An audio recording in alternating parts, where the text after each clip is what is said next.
రోషం వచ్చింది అంటే మమ్మల్ని తిడుతుంటే మా కార్యకర్తలు రాదా? మమ్మల్ని మా ఆఫీసులు తగలబెడుతుంటే మా కార్యకర్తలు మేము ఉప్పు కారం మేము తింటలేదా? మీరే తింటున్నారా? మీ కార్యకర్తలు తింటున్నారా? సపరేట్గా మీకు ఏమన్నా వేరే మెటీరియల్ ఉందా కోపం రావటానికి?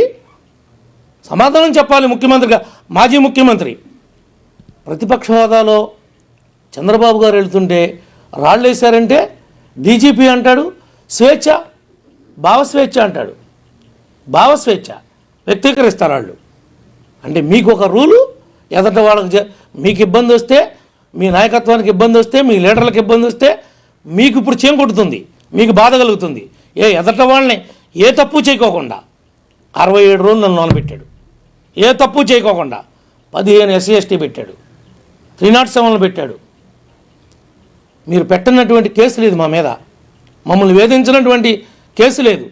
సో ఆ రోజు మాజీ ముఖ్యమంత్రి, ఈనాడు ఉన్నటువంటి ముఖ్యమంత్రిని అన్యాయంగా 53 రోజులు స్కిల్ డెవలప్మెంట్ కేసులు పెట్టి ఎలాంటి ఆనందం అనుభవించాడో మేమందరం చూసాం. దాని ఫలితమే ఈనాడు 11 సీట్లకి వాళ్ళు పరిమితం అయ్యారు. ఇంకా సిగ్గు లేకుండా వంశీ ఇబ్బంది పెడుతున్నారు, అక్కడెవడో అబ్బిగాడిని ఇబ్బంది పెడుతున్నారు, ఇక్కడ ఇంకొకరిని ఇబ్బంది పెడుతున్నారు. ఏంటి అబ్బాయి చౌదరి గురించి మీకేం తెలిసిన మాట్లాడుతున్నారు రాంబాబు? నీకేమన్నా తెలుసా నా నియోజకవర్గంలో ఉన్నటువంటి పరిస్థితి, ఆయన చేసినటువంటి ద్రోహాలు? పేరుకి సాఫ్ట్వేర్, మెంటాలిటీ అంతా హార్డ్వేర్, అంత క్రిమినల్. అలాంటి క్రిమినల్ ఉండనే ఉండడు. 6 కోట్ల రూపాయలు కొల్లేరు ప్రజల యొక్క డబ్బులు కాజేసి నీ ఇంటి ముందు 100 రోజులుగా ఈ రాష్ట్రంలో 175 నియోజకవర్గాలు ఉన్నాయి. ఏ మాజీ ఎమ్మెల్యే ఇంటి ముందు ఉద్యమాలు జరగటల్లా. వంట వార్పు పెట్టి పేదవారు పళ్ళేలు కొడుతున్నారంటే, అయ్యా బోలేదు, మా బో అంతా లాగేసుకున్నావు నువ్వు అని పళ్ళేలు కొడుతుంటే సిగ్గు లేకోకుండా ఎదురు మళ్ళీ ఇవాళ వచ్చి మాట్లాడుతున్నారంటే మీరు ఎందుకు 100 రోజులు ఉద్యమం జరుగుతుంది?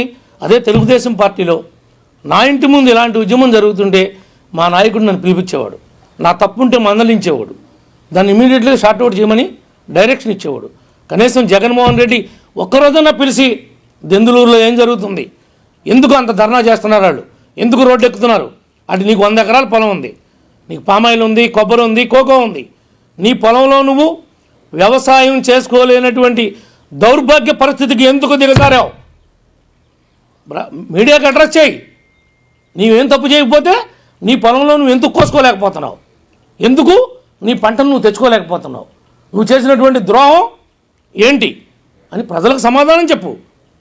ఏదో మేము పెళ్ళికి వెళ్ళాం, శుభకార్యానికి వెళ్ళాం, శుభకార్యానికి వెళితే మమ్మల్ని ఇబ్బంది పెట్టేశారు, మా మీద కేసు పెట్టేశారు, ఊరికి నువ్వు శుభకార్యానికి వస్తే ఇబ్బంది పెట్టడానికి మేము ప్రజల్లో తిరగట్లేదా? మేము వెళతాం లేదా? నీతో పాటు మిగిలిన పార్టీ వాళ్ళు, మేము ఓడిపోయినటువంటి మీ కొలీగ్స్ అందరూ వచ్చారు కదా, ఎవరికే లేదు నీకే ఎందుకు వచ్చింది ఆ సబ్జెక్టు? నిన్ను నన్ను పెళ్ళికి పిలిచాడు. యాక్చువల్గా నన్ను పెళ్ళికి పిలిచినోడు నీ పార్టీ వాడే. నేను వచ్చా పెళ్ళి ఎవరైతే నిన్ను నన్ను పిలిచారో అతన్ని అడుగుదాం, నీది తప్ప మాది తప్ప. నాది తప్పు అంటే నేను ఇప్పుడే రిజిగ్నేషన్ ఇచ్చేస్తా స్పీకర్ గారి దగ్గరికి వెళ్ళి, నేను ఇంకా అసెంబ్లీకి రాను ఈ పీరియడ్లో. నీది తప్పు అంటే నువ్వేం సమాధానం చెప్తావు? పైపెచ్చు గుడివాడ ఎమ్మెల్యే గారు వచ్చాడు, వెనుగళ్ల రాము గారు, హైదరాబాద్లో ఆనందరావు గారు, అమలాపురం ఎమ్మెల్యే గారు వచ్చాడు, వాళ్ళందరూ కూడా అక్కడ ఉన్నారు. పైపెచ్చు ఏమంటున్నావు? వాళ్ళందరూ నన్నే తప్పుపట్టారు అని నువ్వు చెప్తున్నావు. వాళ్ళిద్దరితో చెప్పించు, టీవీలో మీడియా ముందు చెప్పించు, నీ తప్పో నా తప్పో ఏం జరిగిందో పెళ్ళికి పిలిచినట్టుతో చెప్పించు. నువ్వు చలమశెట్టి రమేష్ గురించి చెప్తున్నావు. చలమశెట్టి రమేష్ గారు జనసేన నాయకుడు, ఆయనతో చెప్పించు నీ తప్పో నా తప్పో. అంబటి అడుగు రమేష్ గారిని, ఎవరు తప్పో, ఎవరు తాగొచ్చారో, ఎవరు అక్కడ ప్రలాపాలు చేశారో, ఎవరు గొడవకి కావాలని పెట్టుకోవడానికి ప్రయత్నం చేశారో. నిజమే కారటం పెడితే దుర్భాషలాడా, తప్పని పరిస్థితుల్లో ఎందుకు ఆడాల్సి వచ్చింది అంటే నువ్వు కారటం పెట్టించి నువ్వు గొడవ పిలుస్తుంటే అబ్బాయా నువ్వు కాబట్టి మగవాడు రా, నువ్వు పెళ్లి కాడి నుంచి వెళ్ళిపోయిన తర్వాత నేను వెళ్తాను అని పక్కన నుంచోనా? చెప్పురా బాబు, ఏదో నోరు ఉంది కదా అని చెప్పగలవు కదా అని మీడియా ముందుకు వచ్చి నువ్వు గంట అరగంట అని మాట్లాడేటువంటి వ్యక్తివి నువ్వు కూడా నా క్యారెక్టర్ గురించి మాట్లాడతావా అంటున్నావు. నీ గురించి అందరికీ తెలుసని, నా గురించి నిజంగా తెలుసు. నేను ప్రజల కోసం పాటుపడతానని, కష్టపడతానని, ఆవేశపడతానని, తొందరపాటు ఉందని అని ఈ రాష్ట్ర ప్రజలందరికీ తెలుసు. నువ్వు చెప్పేదేంటి? నా గురించి నాకు తెలుసు, రాష్ట్ర ప్రజానీకానికి తెలుసు, మా పార్టీ వాళ్ళకు తెలుసు, మా కూటమి నాయకులకు తెలుసు. నువ్వు నాకేంటి సర్టిఫికేట్ ఇచ్చేది? నీ గురించి ఉన్న సర్టిఫికేట్ గురించి చెప్పవే. అసలు నువ్వు గంట అరగంట గురించి ఇప్పుడు చెప్పావా? ఎందుకు మాట్లాడాల్సి వచ్చిందో? ఎందుకు ఆ విషయం మీద నువ్వు వివరణ ఇవ్వలేకపోయావు? కారణం ఏంటి? నీ మాటలు కావా ఇవి? నువ్వు మాట్లాడి కావా? ఏ సుఖాన్ని నువ్వు దొరకలేదా నీకు మాట్లాడడానికి? మా గురించే మాట్లాడుతున్నావు. డీజీపీ గారు మీరు ఇవ్వకపోతే అంటు చేల్తానంటున్నావు. ఆ రోజు నువ్వు ఎందుకు తెలుగుదేశం వాళ్ళు వస్తే రిప్రజెంటేషన్ తీసుకొని ఆపావు? నువ్వు నేర్పిన సంస్కృతే కదా ఇది. నేను చెప్పేది ఏంటంటే మీడియా ద్వారా ఈ రోజున వంశీ కావచ్చు, రేపటి రోజు వంతు నానికి రావచ్చు, లేదంటే ఇంకొక ఎల్లయ్యకి రావచ్చు, పుల్లయ్యకి రావచ్చు. 4 రోజులు చట్టాన్ని అమలుపరచటంలో కూటమి వెనక్కుంటే ఉండొచ్చేమో నేను కూడా అంగీకరిస్తున్నా.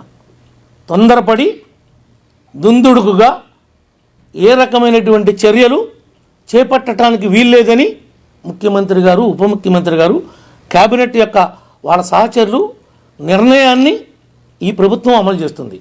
ఈ ప్రభుత్వం అంటే డీజీపీ గారు కావచ్చు, సిఎస్ గారు కావచ్చు. అంతే తప్ప ఎవ్వడు కూడా తప్పు చేసిన వాడు చట్టం నుంచి తప్పించుకునేటువంటి అవకాశం అనేది ఉండదు అని చెప్పి కూడా ఈ సందర్భంగా మీ అందరికి కూడా మరొక్కసారి తెలియజేస్తా ఉన్నాం. ఈ విషయాలన్నింటినీ కూడా దెందులూరు నియోజకవర్గంలో కావచ్చు, గన్నవరం కావచ్చు, గుడివాడ కావచ్చు, లేదంటే బందర్ కావచ్చు, చాలామంది ఫీల్ అవుతున్నారు. పేరు నారినేంటి ఆ విధంగా వదిలిపెట్టారు, అంత కుంభకోణం చేస్తే ఈ ప్రభుత్వం ఏం చేస్తుంది అని అడుగుతున్నారు. చాలామంది జన సైనికులు, తెలుగుదేశం వారు కూడా ఫీల్ అవుతున్నారు. వీళ్ళు చేసినటువంటి ద్రోహాలు, వీళ్ళు చేసినటువంటి దోపిడీలు కాకినాడ దగ్గర నుండి ఒక్కొక్కరితో చరిత్ర ఉంది. మనిషిని చంపి మీరు డోర్ డెలివరీ ఇస్తేనే దిక్కు దివాణం లేదు. ఇది ఈ ప్రభుత్వం అన్నా మీరు మాట్లాడేది? ఈ గవర్నమెంట్నా మీరు ఏదైతే చూపేదని అడుగుతున్నాం. మీ తప్పు లేకుండా ఈనాటికి నా నియోజకవర్గంలో ఒక్క కేసు అంటే ఒక్క కేసు అక్రమంగా పెట్టల, ఒక్కడిని జైలుకి పంపలా వైఎస్ఆర్ పార్టీ నాయకులను కానీ కార్యకర్తలు కానీ. అది కారణం ఈ కూటమి యొక్క క్రమశిక్షణ, ఈ కూటమి యొక్క నిర్ణయం. ఈ రోజున అబ్బాయి చౌదరి మీద కేసు ఎందుకు కట్టాల్సి వచ్చింది? నువ్వు నీ మనుషులు పేటరేగిపోయారు. నాతో గొడవపడి నన్ను ఒక నేరస్తుడిగా, ఒక క్రిమినల్గా చిత్రీకరించడం కోసం మీరు ఒక స్కెచ్ చేశారు. ఆ స్కెచ్లో మీరే పడ్డారు. నన్ను ఇరికిద్దామని చూశారు, మీరు ఇరుక్కున్నారు. మీరు 25 మందితో వచ్చారు, నేను 3తో వచ్చా. నా గన్మెన్, నా డ్రైవర్,